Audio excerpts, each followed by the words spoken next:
Hello, I'm Teri Viswanath, the energy economist here at CoBank. Before COVID and the recent escalation of the U.S. China trade war that really began back in 2017, global supply chains were in the process of localizing or deglobalizing, if you will. It just so happens that those two events, COVID and trade wars, have actually sped up the process. But it takes time to reshore American manufacturing.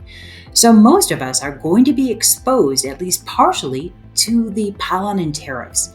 And that's because Made in America can still rely upon components that are being sourced from some other country. And in fact, this is particularly true for the grid resources such as transformers.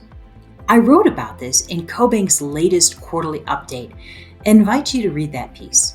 But I want to explain. According to the U.S. Department of Commerce investigation that occurred 5 years ago under the first Trump administration, large power transformers, that is, transformers having power load handling capabilities above 100,000 kVA, had import penetration rates that threatened national security. This is not new news. We've known about this problem for more than a decade. At the opposite end of electricity delivery, the distribution transformers that are in your neighborhood and the small and medium transformers are largely sourced from domestic producers, so they don't immediately raise a red flag. And this is good news because we buy a lot of them each year. That said, the primary components going into those American-made transformers are largely foreign sourced. The most important part of a transformer is its core. That's either going to be stacked or wound, and that's made up of thin layers of laminations. About 88% of laminations are imported, while about 80% of those fabricated stacked cores and about 75% of wound cores are coming from either Mexico or Canada.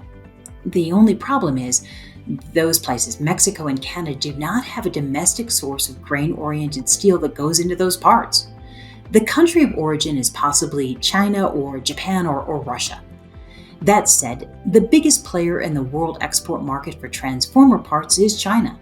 In fact, China and Hong Kong together accounted for roughly 45% of total global trade. Without a doubt, the U.S. rewiring of trade is going to add costs to an already overheated utility procurement market. And in fact, electricity delivery spending has increased 50% over the past 5 years. That's more than double the rate of inflation. And it looks like, as I think about the international trade dispute that's ongoing, it's going to add more costs here as well. I'm going to keep an eye out for this, but I really appreciate you having a listen. Thanks so much.